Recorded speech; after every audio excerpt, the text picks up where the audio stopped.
What's going on, guys? Welcome to the LowKick MMA weekly recap. I'm your host, Ryan Galloway, and joining me is Jordan Ellis. Jordan, how you doing, mate? I'm doing good. How are you doing? Not too bad. We had a pay-per-view this past weekend, UFC 256, Figueiredo versus Moreno.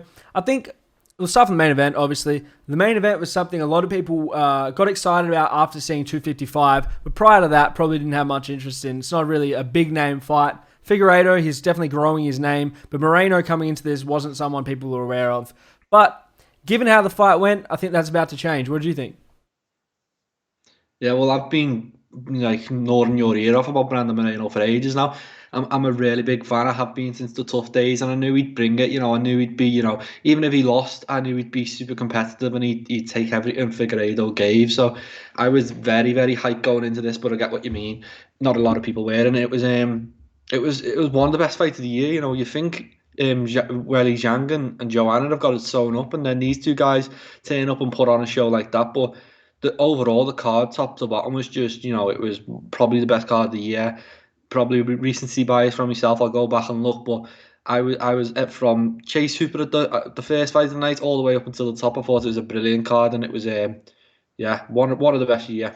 Definitely one of the best of the year, and that main event did live up to any hype anyone had and more, especially myself going into this. Right before the main event happened, I said to some friends, I think Figueiredo's just going to run through him. It's going to be like the Perez fight. I thought it was just going to be a wash.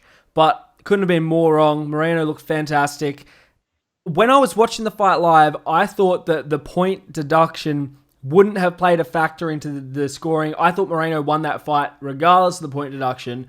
But after re-watching it, I really changed my tune on that one, and I think Figueiredo, without the point reduction, would have won. So I'm glad to see it be a draw because, yeah, it was a close fight, wasn't it?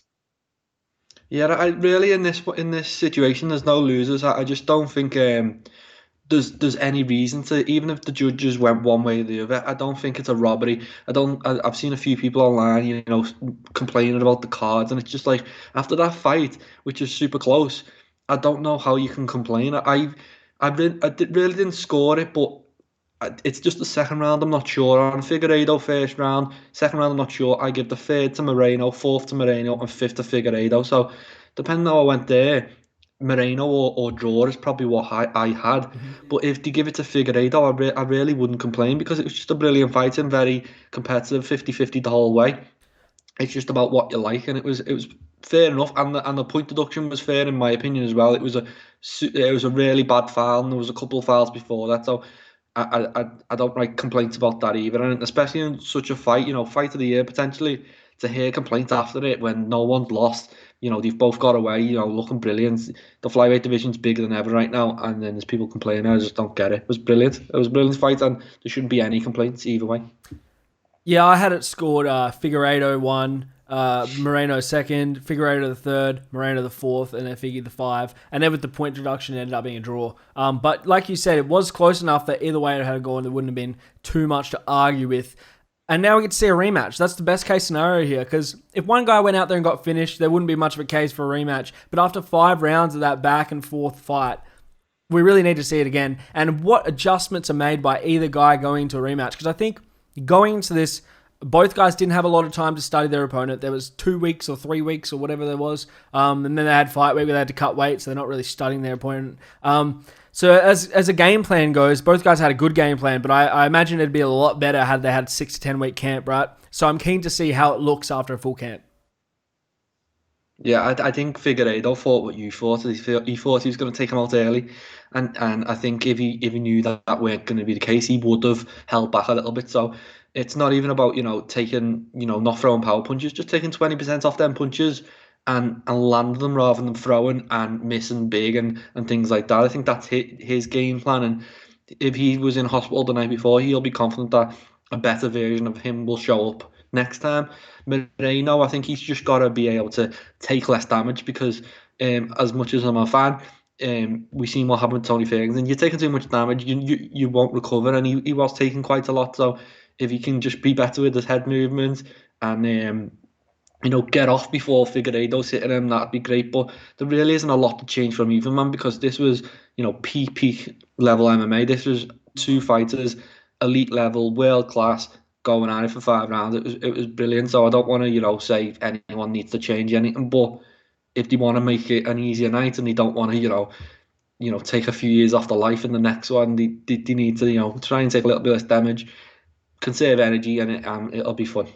Yeah, so you got to say the flyweights are back for sure. They're back in force after almost being cut from the UFC. Hey, it looks like we got a good champion, got some good challengers. So keen to see what happens in that division, especially in the rematch. We'll jump onto the co-main event. Now, the first thing I just want to say before we break this fight down is I've seen this narrative online that people are saying that Tony Ferguson took all that damage from Gaethje, and that's what changed him, and that's why he lost this fight. Saying that before the Gaethje fight, the Tony Ferguson that fought Cowboy wouldn't lose to Oliveira. And I just don't think that's true at all. I think people are trying to... I don't know if they're trying to, but they're taking away from Oliveira's victory there and what he was able to do. Someone like Ferguson, who's been at the top for so long and is so talented in all areas of his game. The biggest problem I think Ferguson had in this fight was the fact he changed his coaches. That's always a warning sign when someone changes their coaches going into a fight, right? And he didn't even have coaches. He was saying that his training partners were his corner. And maybe he doesn't think that's a problem, but it definitely showed between rounds when...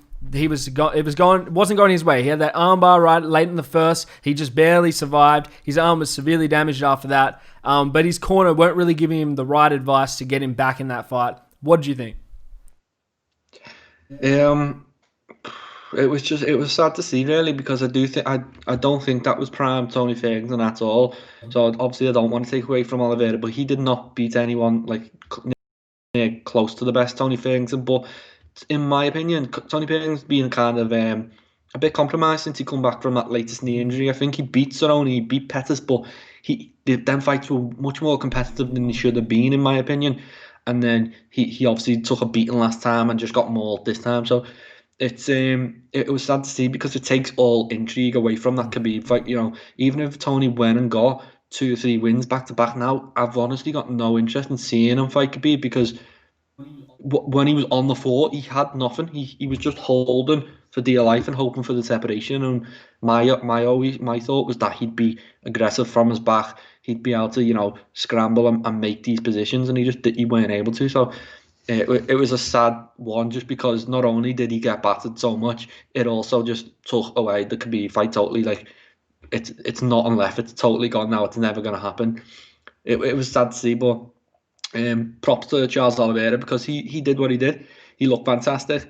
I think he pretty much snapped every tendon in his arm. I think Tony's just so tough, he didn't want to tap. But Charles Oliveira, he should be getting a title shot if that title becomes vacant now. I imagine he'll be fighting Conor or Poirier, or maybe he can go straight to Khabib, because that was it is quite intriguing now, because he's got that jiu-jitsu, he's got that ground game. What does Khabib do with him? It is quite interesting to me, but is he big enough to drag him back out of retirement? I don't think so. But props to Oliveira. Sad to see Tony go to look like that, but you don't want to take away from the Brazilian either. Yeah, and I think the Khabib matchup is slightly different, right? Because Charles Oliveira is a jiu-jitsu purist in the sense his jiu-jitsu is his best aspect of the game, and the way he does things is different to how Khabib does. Khabib's style of grappling is quite different to Oliveira's. So, and just going to the Khabib-Ferguson matchup, since we'll never get to break it down, so might as well say my piece now.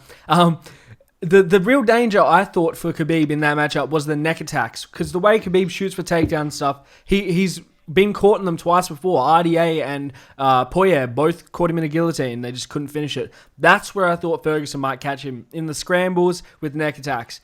As far as getting on top of him and doing what Oliveira did, yeah, I expected Khabib to do the same thing. But like you said, that Oliveira-Khabib matchup could be very competitive. I just don't think it happens. I don't think, like you said, Oliveira's not a big enough name. Maybe if Khabib really wants a challenge, that's the fight for him. Because if he fights a Poirier, a McGregor, a Gaethje, a Chandler, he's just going to mow through them. There's nothing intriguing about those stylistic matchups. Whereas Oliveira presents the grappling threat we've all wanted to see Khabib fight. And that's another thing. Khabib hasn't really fought a fantastic grappler. He hasn't fought a high-level grappler. But neither had Tony Ferguson to this point. And then you see him going against Oliveira, who's the highest level of grappler there is, and he wasn't able to do anything. So, yeah, I don't think it really takes away from the Khabib-Tony matchup, in my opinion, but I do think Oliveira is much more dangerous, and I would love to see that fight.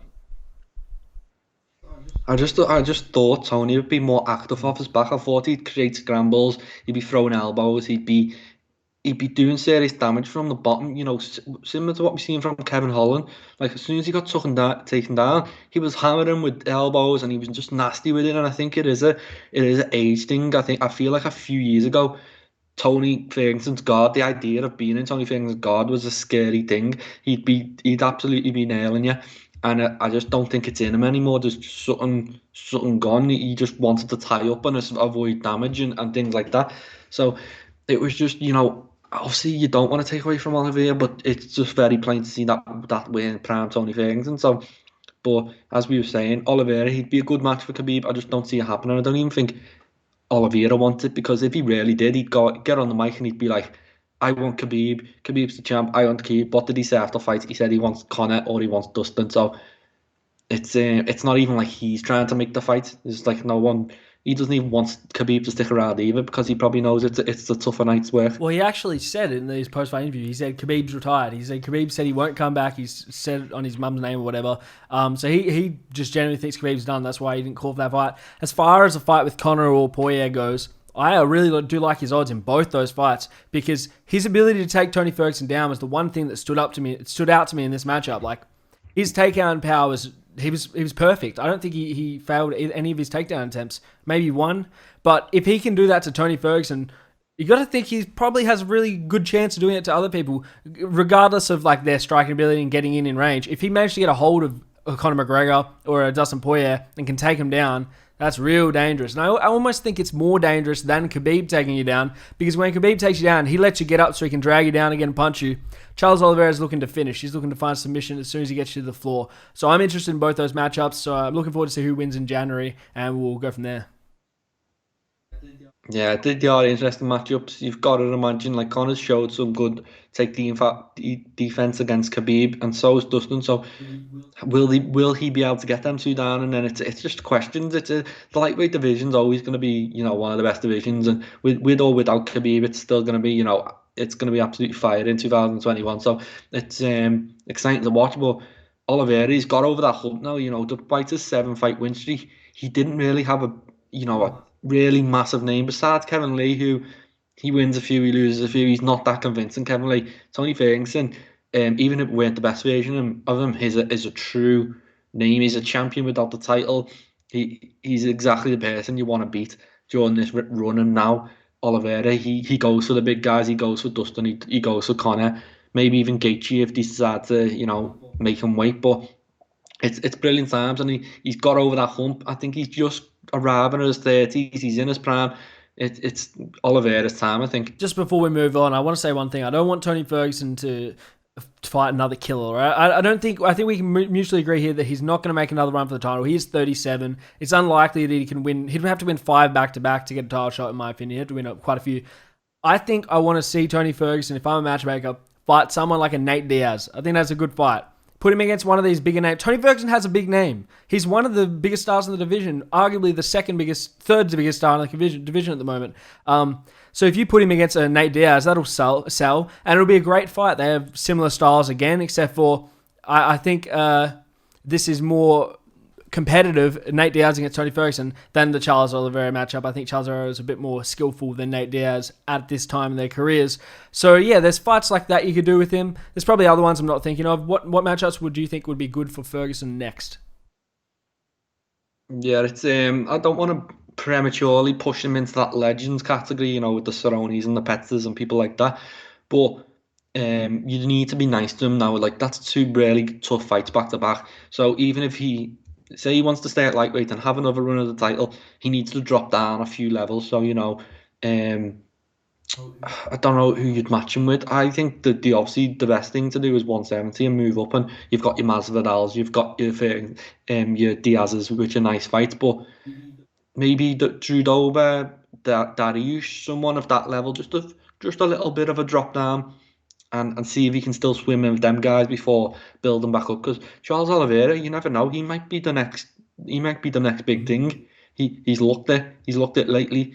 So and Justin Gaethje's looked fantastic as well. So it might just be he ran into 2 really good guys, or maybe he's done. We'll find out. But definitely drop a few levels. Dan Hooker, I know Dan Hooker's amongst the best, but I don't think he's one of the best. I think he got he got quite done over by Poirier, even though people loved that fight. I think he was on the receiving end a lot of it, and that would be a nice style matchup. So yeah, there is fights for him there, but you've just got to be careful with who you pick right now. Absolutely, and we'll move on. Before that, we had one of the better night fights of the evening as well, coming from Mackenzie Dern versus Berna Jandaroba. Just a brawl between two really fantastic grapplers. Didn't go to the ground very often at all, if at all. I think maybe once it ended up on the ground. But for the most part, stand-up battle between the two. And like I said going into this, I will give myself a pat on the back for this. I told you, Mackenzie Dern working with Jason Perillo is just a nightmare on the feet. And she looked fantastic. She looked very slick and definitely improved from her last few fights. What do you think of that? Yeah, that was really fun. It was the fight I was worried about going in. With it being late in the UK, I was looking at these two girls thinking two jiu-jitsu players who were going to cancel each other out and not look fantastic on the feet, and I was so wrong because besides the main event, it was one of the fights of the night. It was all action. They both were really talented strikers. Besides anything, they were putting damage on each other. It was fun to watch, and I think Dern deserved the victory in the end. But Jandaroba was tough as well, and she managed to cut her right open and smash that nose in as well. So it was just a fun fight. I think these are going to be two girls we're going to be seeing a lot of in the 115 division over the next few years, and both. I'm sure they'll meet again down the line, probably with a title on the line. I think they're both that good. So, yeah, props to both girls. It was a great fight. Yeah, it was fantastic. And Mackenzie Dern's got that one loss on the record to Amanda Rebounds, who, as we've seen, Amanda Rebounds is one of the top contenders right now. Like, maybe she's not ranked there, but she's got the skills and she's going to be pushed right up there. I can't remember who she's fighting in January. But I think Mackenzie Dern needs to follow the same path. You could put her against a top 10 person. She's skilled enough to take on a top player in that division at the moment. And it just the waiting game, I guess, until she can find the right matchup. But as far as skill goes, I do see her being a contender in that division. Yeah, I think she is. I definitely think she is. I think she knows she is as well. It's just about getting that next matchup now. That was a good level. I think every time she's come back from having a baby, she's stepped up the level. She come back into rebats, which is tougher to get after a year or two layoff or whatever she had, and then she's dropped down a little bit. She's got a couple back-to-back submission wins. Then she's had to really work hard for it. Next one, top 10. I'm looking at the Carla Esparzas, Angela Hills, Tisha Torres is there. People like that. I feel another little step. She's taking her time. I think she's quite young as well, so she'll be there as well. But Jandaroba, I'll be right back there as well. I can see it. She's really talented. She's got that jiu-jitsu, and she's going to be able to use her on pretty much anyone else other than Dern. So it's going to be exciting watching both of them right to the top. But Dern's obviously the name, and she'll probably get there quicker. Yeah, probably for sure. We'll jump on, and I'll throw this one to you because it was such a great moment in the card, and I'll let us know what happened there. You were Kevin Holland. That's the one. Oh, that was insane. That was exactly what he should have done. I'm so happy he didn't get that Jack Hermansson fight because I think Jack Hermansson would have. He might have beat him, and it was just a step too far. But Jacare is the perfect opponent because he's got the name, he's got the credibility, but he is a bit aged. And I did fancy Kevin Holland going into this. I just didn't fancy him like this. He was a savage on the floor, and as soon as he went to the floor, he was doing what I thought Tony Ferguson would do. He was hammering with elbows, and then I don't think the commentators picked up on it, but he hit him with something. And he immediately covered up Jacare, and I thought he was hurt at that point. And the commentators thought it was a punch later, but I thought he was already hurt. And then he falls back, and then he banged him twice, and it was just done. It was vintage Kevin Holland. He's such a fun fighter. 2021 appears to be his year. I don't think he's going to get fight of the year, but we'll speak about that in a couple of weeks. But he's fantastic. He's everything you want in that middleweight division, and hopefully they move him on now. Who does he face next? It's going to be top 10. It's going to be a big name, and I can't wait to watch him in 2021. Just throw him straight in there with Hermansson, I reckon. Like, that's the booking to make. Hermansson's coming off a loss. He's coming off this big win over Jacare. I reckon perfect matchmaking right there. Throw them together. I know Darren Till and Marvin Vettori going back and forth, so you can make those two together. That's all good. Robert Whittaker and Polo Costa apparently are scheduling for March, according to Costa's management, whatever that's worth. And then, so the division's all matched up. Izzy's going to light heavyweight. I think that's the one to make. You throw him in there against Hermansson. Yeah, I like that fight as well. I think that especially after Jacare win, I don't like the way Holland every time he jumps up from nowhere. So he's fighting. Who did he fight last time? Charles Oliveira. Yeah, debut So guy. he jumped from that to Hermanson. That's too much. You need that Jacare in the middle. I feel like beating Jacare will give him the confidence going in to think I can. I've I've earned this. When I was speaking to him the other day, he was saying I'm still ranked 15th even if I beat him. But once you beat someone like Jacare, it's really, you've got over one hurdle, then you can go to the next. I don't think you should be jumping from debutants to Hermanson. But now, going in after that win, I'd fancy him a little bit. I think against Hermanson, who's, took a beating last time out, it's a really fun fight now. And that's a really high ranking. I think that probably get him top 5, top 6. So, yeah. Yeah, people are going to think twice before taking down Kevin Holland after that, even though his jiu-jitsu is always good. The threat of getting punched in the face off his back is, hey, very impressive finish and great to see. Before that, we had the heavyweights and a fight I was very, very interested in. I thought this was a limit test for Cyril Gane in this one against Junior Dos Santos, who's obviously a former champion, a veteran in the sport. And, hey, Gun, he passed the test, but I don't know. When I was watching it, he looked perfect. His skills are there, but he just doesn't have that knockout power that a lot of other heavyweights do. And I think as he gets further in the division, that's going to be his issue. But as far as technical skill goes, he looks pretty perfect, doesn't he? He looked great. I thought it was, a bit of a jump up from the guys he's been meeting. He beat Tanabosa over 3 rounds by decision.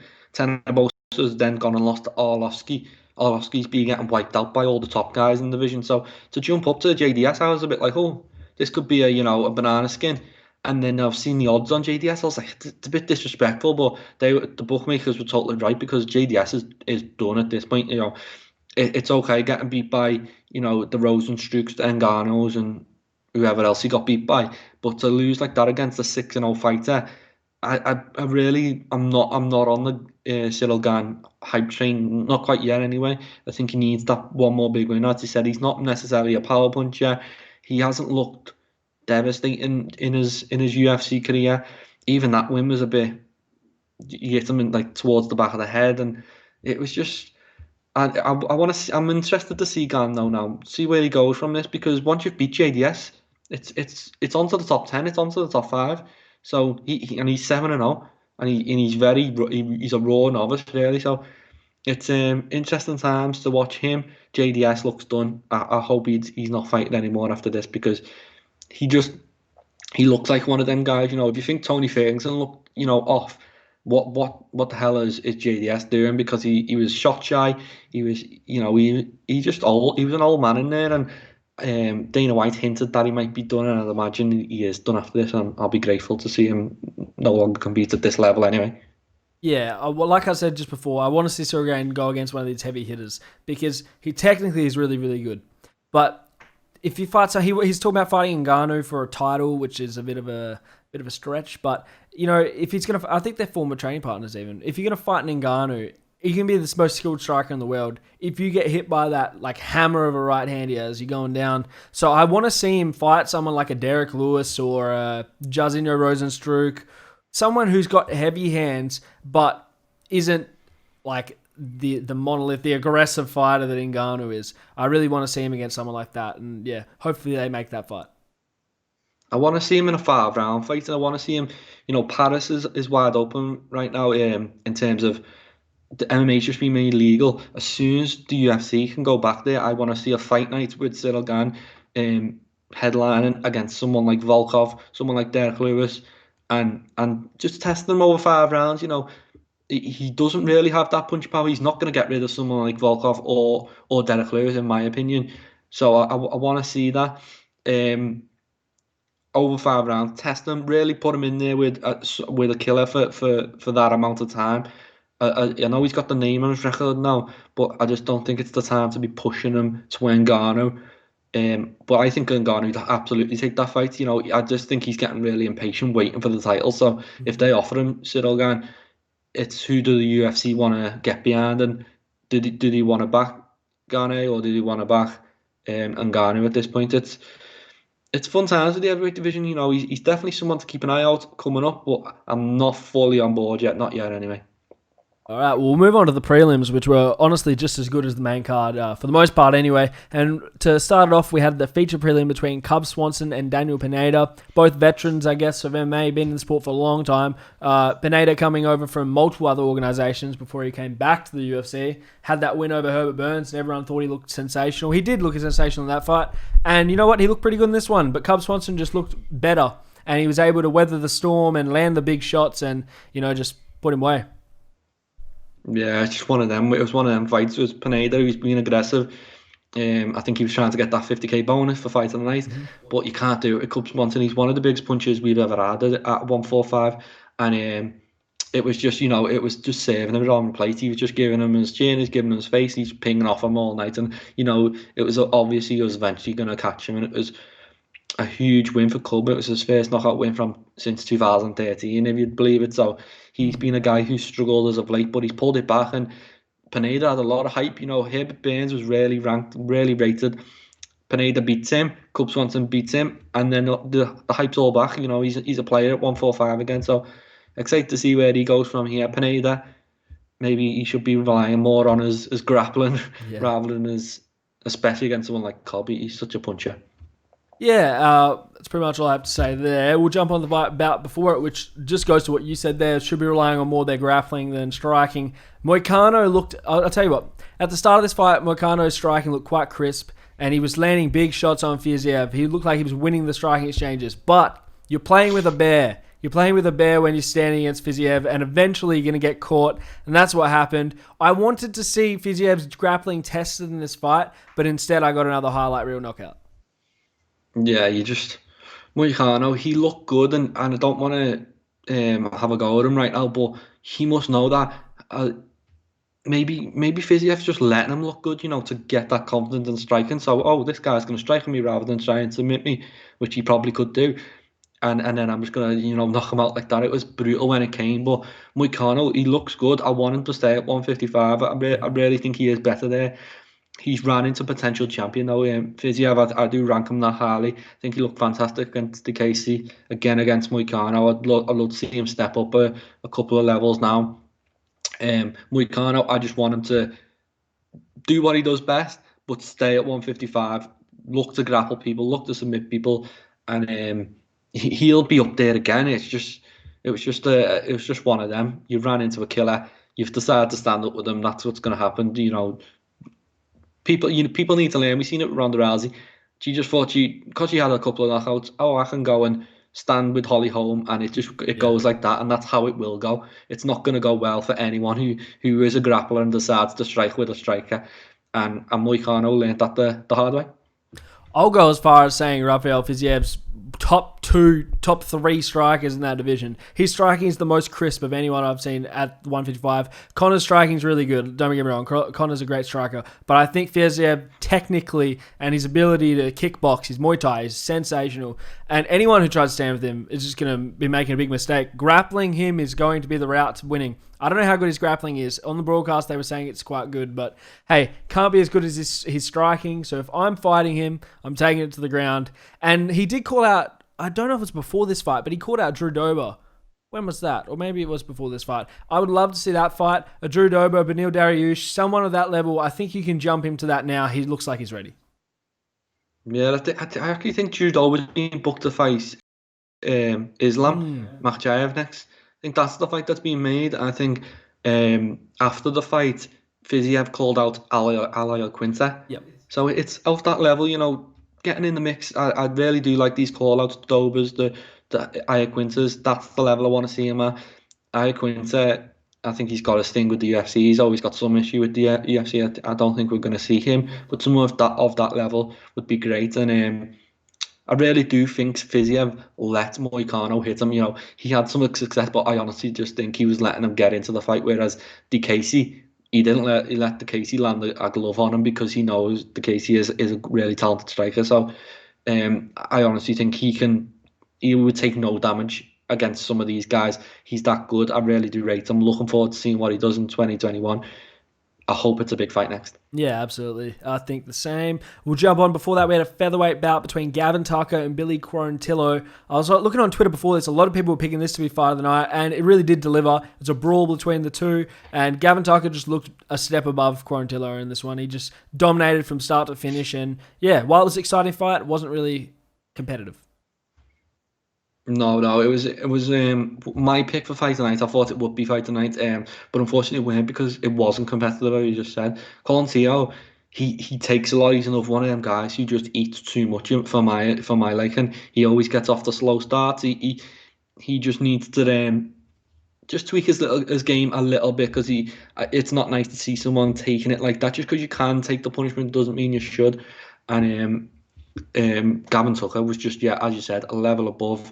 He goes on. He can potentially look towards getting ranked at that weight now. Whereas Quarantillo, he's got work to do, but he's still quite young as well, so he'll go back and he'll be back.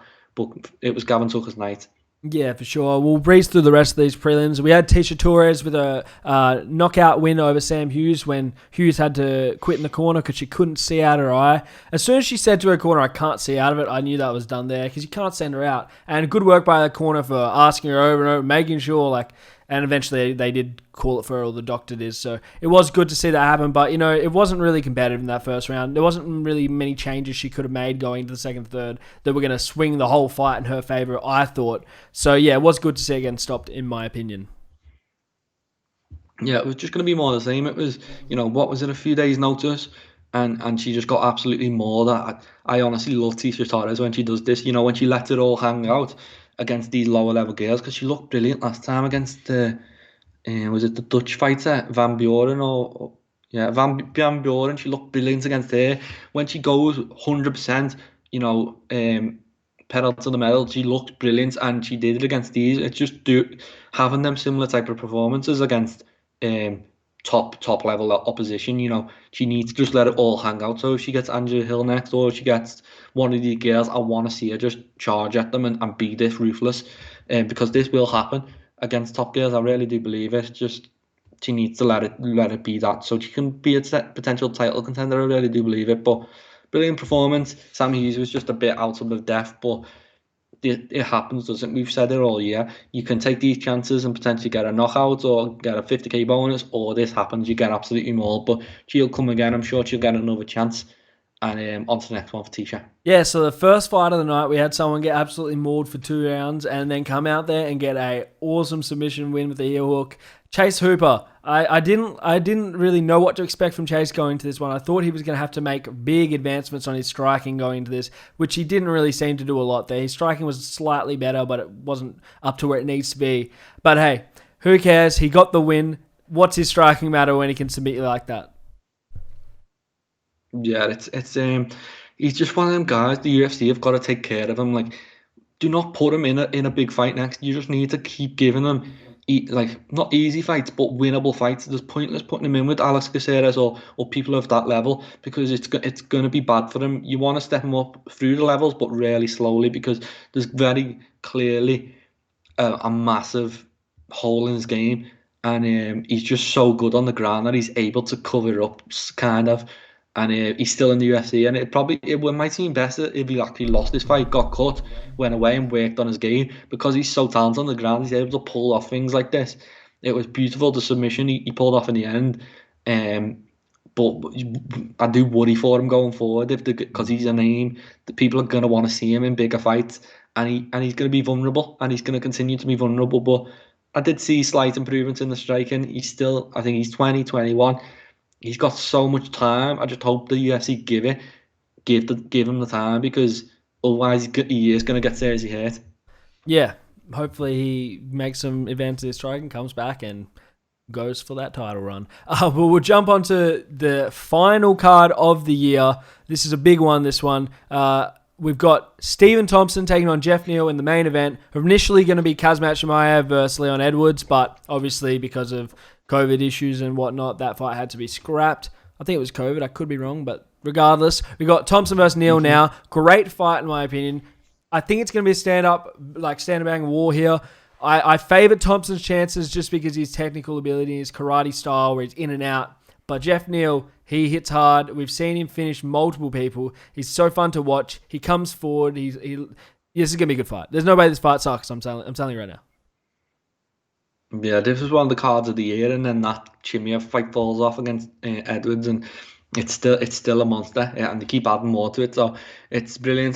The main event, I'm torn because Geoff Neal, I was fully on that train. I thought he looked brilliant, but then he's had all this time off. He's been ill, hasn't he, as well? So he's had a tough time, and he's got to bounce back from that against someone like Thompson, who I think, when someone like him's getting starched by Anthony Pettis, who is well past his prime at this point, you're worrying about him. But then he looks so good against Vicente Luque.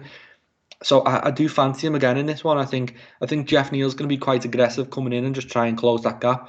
And Thompson's got to be able to keep him off, use as point fighting, and potentially land a big knockout blow as well. Really fun fight it's 5 rounds, so double the fun, and it's a really interesting fight for the welterweight division. Is it Geoff Neal's coming out party, or is Stephen Thompson going to go for another run? Because a win over Geoff Neal, I think he's one more win away from the title, and I didn't think we'd see him back there after that Pettis loss. So interesting fight, brilliant main event. Brilliant event, full stop. Got to remember with that Pettis loss, that was a Superman punch that came when Thompson wasn't expecting it and knocked him out. You look at his fight with Tyron Woodley or with Darren Till, he got dropped in both those fights and he managed to recover. I think more of the reason why he was able to sustain those blows was because he could see them coming or was anticipating the shot.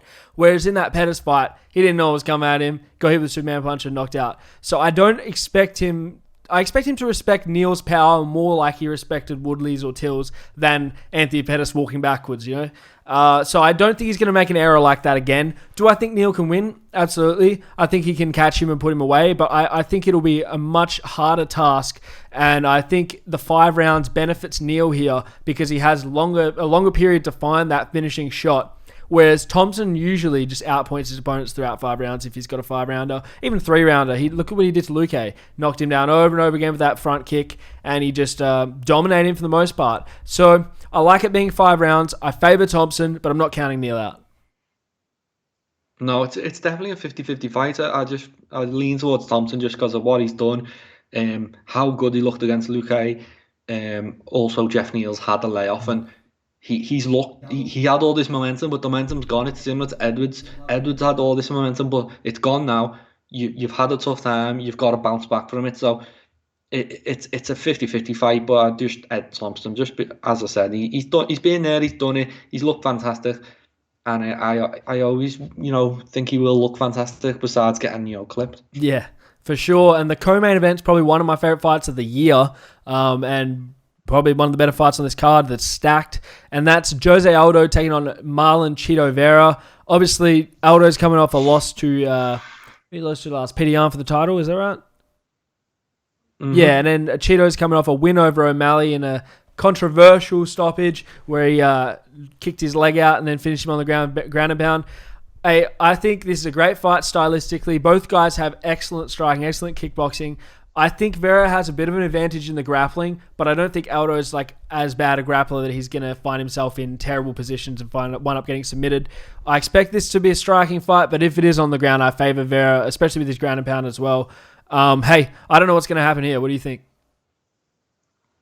I fancy Aldo in this one. I think this is a huge step up for Vera. Aldo, I just don't think Aldo is a 5-round fighter anymore. I think over 3 rounds he could pretty much beat anyone in this division. He is that good. I think for 3 rounds him and Yam was quite competitive, and then he just sinks. As the fights go on. Same with Holloway. Holloway was able to drown him after a few rounds, and obviously he got caught by Conor. But Aldo, I still think he's there. Still think he's capable of pulling off big wins, and I think Vera, obviously propelled from that O'Malley fight, has found himself in this spot, but I'd say this is a couple of jumps too far. I think they're both going to fight, they're both going to throw hands. I don't think Vera's going to try and take this fight down. I think he's going to be happily trading with Aldo and try and knock him out. But Aldo's just going to be a bit too crisp, and I think he'll either outpoint him over 3 rounds or he'll catch him with something and close the show. But I just expect Aldo to have a bit much. The other thing to think about with this fight, both guys have fought at featherweight, and both guys are fighting at bantamweight right now. I think if this fight was a featherweight fight, I'd take Aldo all day. There would be no doubt about it. But at bantamweight, we haven't seen Aldo have this power that like he did carry when he was at featherweight. So I don't really see... Hey, he could knock him out. I'm not saying he can't, but I think that this is more competitive at bantamweight because Aldo hasn't shown his knockout power. And technically, I see both guys being as good as each other. So... it's hard for me to pick this one. I really can't. This is a great limit test for Vera because obviously after that O'Malley win, if he gets a win here, he's probably 1 or 2 fights away from a title. Jose Aldo's 7, but more than the ranking on him, it's the name value. And to take out the up-and-coming O'Malley and then the legend Aldo back-to-back, you're putting yourself right in title contention. But with saying that, this is a good showing to see if he's ready for that. Because if he's not ready for that, there's no point even talking about a title run at the moment, and we'll find out in this fight. Yeah, the problem is that O'Malley was ranked when he shouldn't have been ranked because he didn't have any really decent wins to get him to that level. Mm-hmm. And then O'Malley, because he's got that name, propels Vera to this position where he's facing one of the best to ever do it in MMA full stop. And when you look at Vera's record, he hasn't got any significant wins on his record. He's got beat Brian Kelleher, good win. Brad Pickett on the end of his career, good win. That's it. To be fighting Jose Aldo, and Jose Aldo's one of them guys. He's older. He is past his prime, but he's definitely not done. You can tell when he's fighting. He's given Marlon Morris, he's given Peter Yan a lot to handle. He's still there. He's still live, and I just think it's going to be a bit much because. You're saying about skill levels, but I think Aldo's, exponentially better skill level than Vera. So Vera's gonna have to be grit. It's gonna have to be the way to beat Aldo at this point is just putting a pace on him and just drowning him in it and just trying to eat all the shots coming at him and just crushing him with them waves of pure cardio and just pure aggression. So it's an interesting fight. And I'm definitely not counting Vera out, but I really just don't fancy him in this one. I think Aldo should get his first win at bantamweight. Hey, it'll be interesting to see how this one goes. I'm not making a pick on this, but we'll see how the week goes. The weight cut's another thing. If Aldo looks terrible on weigh-in day, my opinion on this fight's going to change because we've seen him weigh in at bantamweight twice now. The first time he didn't look great at all, but he came out there and did really, really well against Marlon Morris. And then the second time he looked slightly better and he went for 3 rounds and then gassed in the 4th round, after taking a beating. It's competitive. But you know what I mean? On weigh-in day, we'll get to see how bad does Aldo look after he's cut all that weight. Hopefully it's not bad at all. Hopefully after fighting at bantamweight twice, he's got it down to a T and both guys end up in there healthy. But remains to be seen. We'll jump on before that. We have 2 exciting fighters in the welterweight division. I wouldn't say this one has any title rankings, like anything to do with that. This is just 2 exciting guys facing off. We got Michael Pereira, who's the guy who does backflips and crazy spinning back kicks and stuff. He's a wild fighter to watch and he's just really entertaining. And then you got Chaos Williams, who went out there and starched the knockout artist in his last fight. So what do you think happens in this one? It's a great fight. It's just a perfect bit of matchmaking. As you said, there's not much riding on the fight. I don't think either guy's going to get ranked. I don't think there's anyone's going to be talking about them for title shots. But they're both really fun fighters, and that's why it's so high up the card because it's almost guaranteed, chaos for no pun intended. But it is. It's going to be chaos.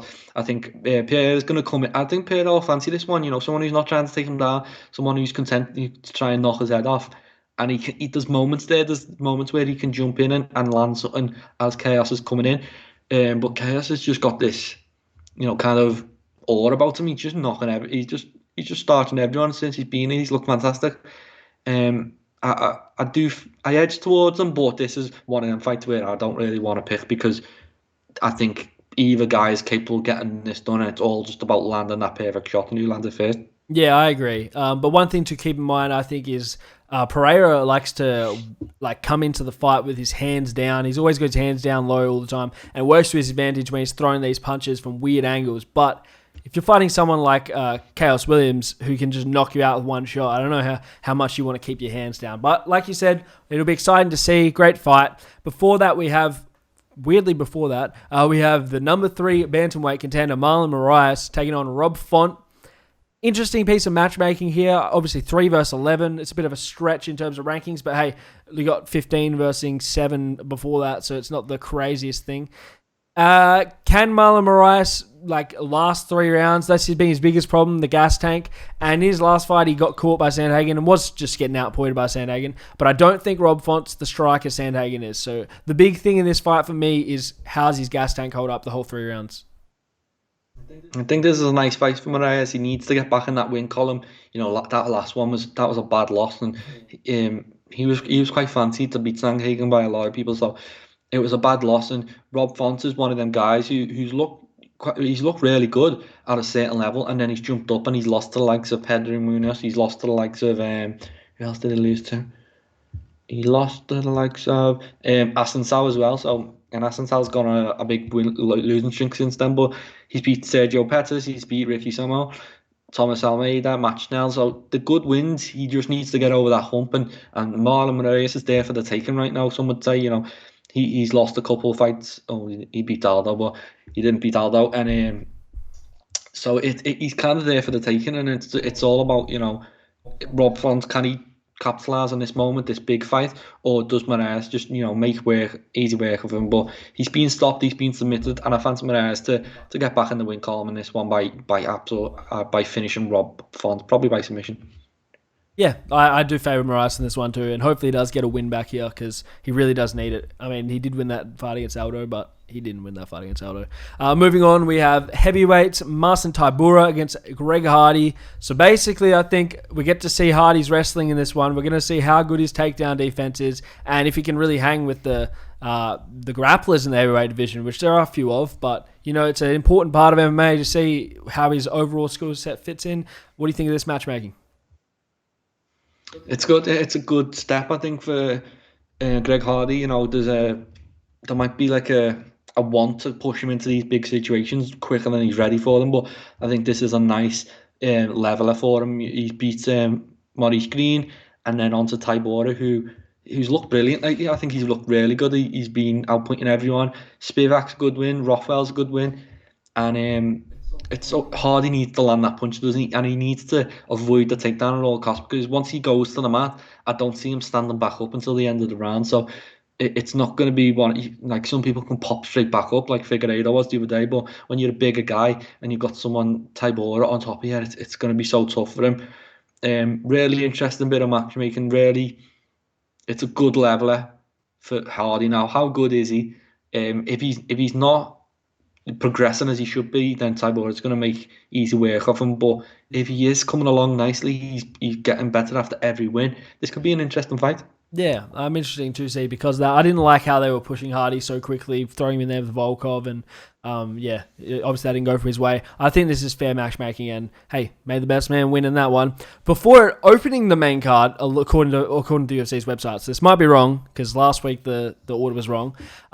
We have Anthony Pettis taking on Alex Morono, which is really weird to see Pettis opening a card. Yeah, but it's the fight, isn't it? Alex Morono, who, no disrespect, but he's just not a well-known fighter yet. He's not at that level yet at all. So it's I think this is just Anthony Pettis wants to get out. The UFC have got to give him a fight. Alex Morono's the guy who's put his hand up, and it's just a huge opportunity for him now because he beat Rhys McKee last time. Rhys McKee hasn't got a UFC win yet, so he's not even near the rankings, and he's fighting Anthony Pettis, who's a legend of the game, a former titleist, and I think he's probably still. Is he probably still ranked? Number 12. That's a welterweight fight. You know what I mean? It's just a huge opportunity for Morono, but Pettis has got to understand that. He's got to shut it down because, as I said, Pettis isn't of that level, but he's still picking up recent wins over people like Wonderboy. He beat Cowboy. He can still do it. But he's got to realise that Alex Morono's going to come at him with everything he's got because this is a huge opportunity, and besides a paycheck, I don't see what really there is to gain for Pettis in this one.